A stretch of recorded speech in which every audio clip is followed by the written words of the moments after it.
And guess what? I like history and, well, surprise surprise, I like video games too. So despite what critiques I may have towards it, I actually quite enjoy the premise of Dynasty Warriors. It's a popular series, but if you're not aware, Dynasty Warriors is a long-running series of video games that take place during and slightly before the Three Kingdoms period of Chinese history. But what you also need to know is that Dynasty Warriors is absolutely not based on real history. There's a layer of abstraction between Dynasty Warriors and the real people and events of this period, and it's called the Romance of the Three Kingdoms. This historical novel was written about 1,000 years after the actual events of the Three Kingdoms period, and it creates a number of fictional characters and situations that did not appear in reality. But rest assured, Dynasty Warriors takes those changes up to 11. So here's what I'm gonna do. I'm going to compare the world of Dynasty Warriors to our own, and point out some fun facts while also possibly teaching you some history. Before we start, I'd like to note two things. One, my basis for what occurs in Dynasty Warriors will be based off of Dynasty Warriors 8 Extreme Legends, and two, I'm really sorry if I start pronouncing things wrong, but I'll try not to say anything quite as dumb as cow. So let's start with the Three Kingdoms themselves, Wei, Wu, and Shu. The main leaders being Cao Cao, Sun Quan, and Liu Bei respectively. Something I found particularly interesting about these three leaders are their somewhat odd characterization. In the Romance of the Three Kingdoms, the one most likely to be called the protagonist is Liu Bei, and you can see this reflected in game as Liu Bei is a really swell and kind-hearted guy. He's the most normal depiction of the three. But look at Cao Cao, a very talented warlord, ambitious to a fault, a little mean-looking, not really that bad of a guy, generally reasonable in his actions and tended to treat people pretty fairly, and at times he's even shown in a compassionate light. This is, believe it or not, probably a more accurate depiction of him than the one seen in Romance of the Three Kingdoms. In the novel, he's, well, pretty much Satan. Literally. There's a Chinese saying that can be translated to speak of Cao Cao and Cao Cao arise. This is essentially the same meaning as speak of the devil and he shall appear.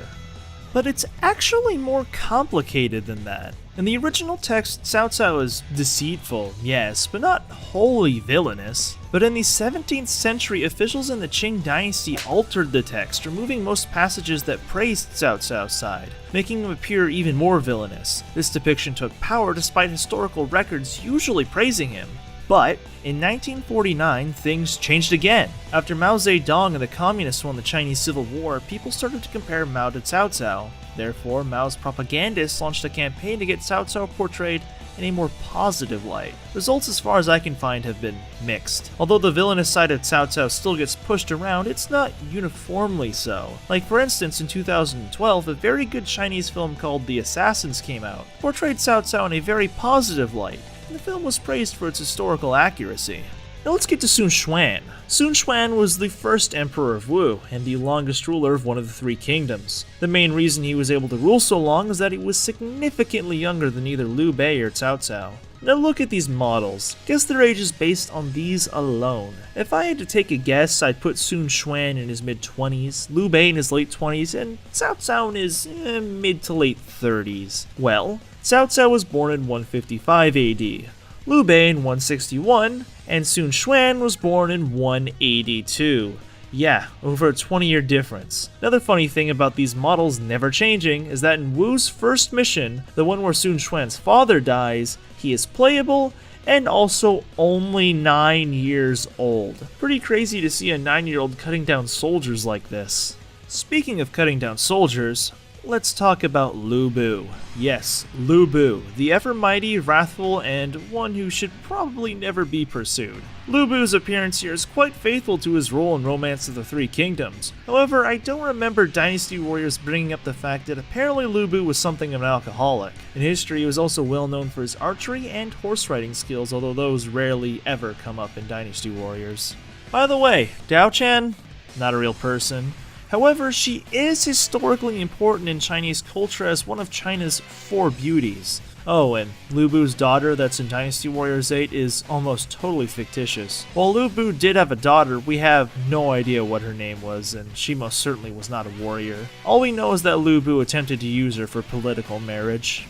Now let's get on to someone who was like a trillion times more important outside of Dynasty Warriors, Guan Yu. Like, just from playing Dynasty Warriors, it did not dawn on me just how important this guy is to Chinese culture. Sometimes known as Guan Yu is often viewed in high regard in all forms of Chinese religion. Western scholars sometimes refer to him as the Taoist god of war.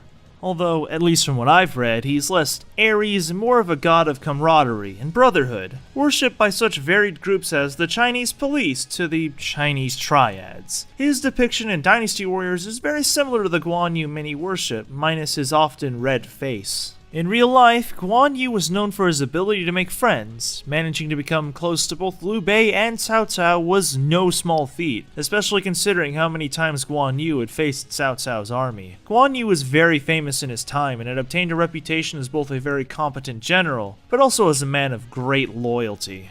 However, fortunes did not favor Guan Yu. In 219, Guan Yu was captured and executed by Sun Quan's forces. While he was buried with full honors at the request of Cao Cao, by 260 he was remembered as somewhat of a failure. Liu Shan, Liu Bei's son, even gave him the title of Marquis Zhuang Mo, a title that essentially meant he was a person that didn't live up to his reputation.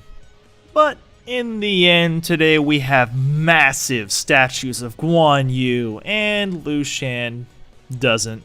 Speaking of which, history has not been kind to Liu Shan. While Dynasty Warriors paints him as a timid but well-meaning ruler who is perhaps smarter than he looks, he is more often remembered as a wildly incompetent ruler, to the point where some believed him to be legitimately mentally handicapped for his actions and his surrender to Jin. However, the game remarks that his decision to surrender saved many lives. To finish off, let's talk about how many lives were lost in this period.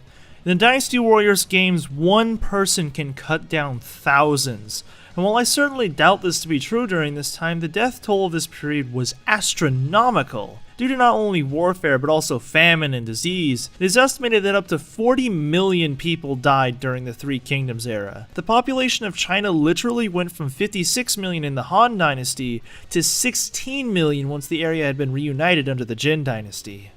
It should be no surprise with that kind of damage that less than 50 years after its creation, the Jin Dynasty started to suffer significantly in the bloody 16 Kingdoms era, which led to a collapse of central power sometimes compared to the fall of the Western Roman Empire, which actually happened in the same century.